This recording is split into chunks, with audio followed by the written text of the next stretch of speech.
ભાઈ ઉત્તરાયણની સિઝનમાં છે ને મજા એ આવે, એક તો પતંગ ચગતા હોય ધાબા ઉપર, એની સાથે ચીક્કી કે પછી આપણે તલ સાંકળી, એ બધાની જાયફત પણ આપણે ધાબે ઉડાડતા હોય છે. તો માર્કેટમાં આવ્યો છે ને આ વખતે કઈ કઈ વસ્તુ નવી છે, શું ભાવ ચાલી રહ્યા છે, લોકો ખરીદી કરી રહ્યા છે, બધી જ વાતો તમને દેખાડવાનો છું. આપણે વાતો કરવાની છે, જાણવાનું છે કે શું માહોલ છે માર્કેટનો ખાવા પીવા બાબતે. ચલો વાત કરીએ.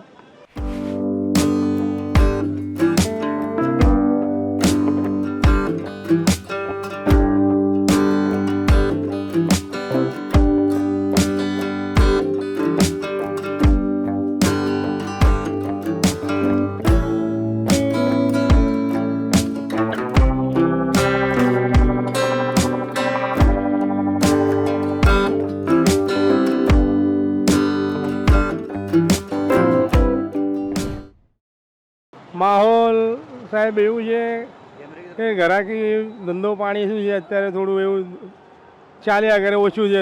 ગયા વર્ષ જેવું નથી, ગયા વર્ષે થાય ને એવું ધંધો નથી.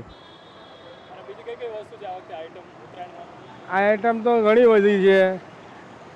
આ માવાની ચીક્કી, કાજુ માવાની ચીક્કી છે, ચોકલેટ માવાની ચીક્કી છે, પછી આ નાના સિંગ પાકની છે, હા ખાંડની છે. માવા ચીક્કી વધારે ચાલે છે અત્યારે હાલમાં.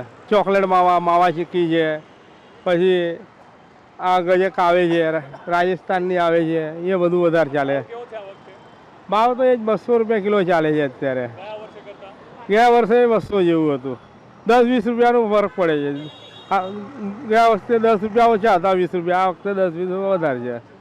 सीमा प्रजापत नाम है मेरा। यहाँ पे सब तरह की वैरायटी मिल जाएगी आपको। चिक्की में मावा चिक्की है, फिर चॉकलेट वाली चिक्की है, और सिंग चिक्की है, पिस्ता वाली चिक्की है, मावा चिक्की है, और चौका मावा है, और खजूर पाक है। यहाँ पे मावा चिक्की ज़्यादा ले जा रहे हैं लोग। इस बार अच्छी जा रही है, अच्छी जा रही है, मतलब अच्छी हो रहा है सेल अच्छा। हाँ फेस्टिवल अभी उत्तरायण आ रही है, अभी कल का मतलब अच्छा रहेगा, कल का माहौल ठीक रहेगा। अभी तो ठीक चल रहा है, कल का अच्छा रहेगा, भगवान का अच्छा ही रहे।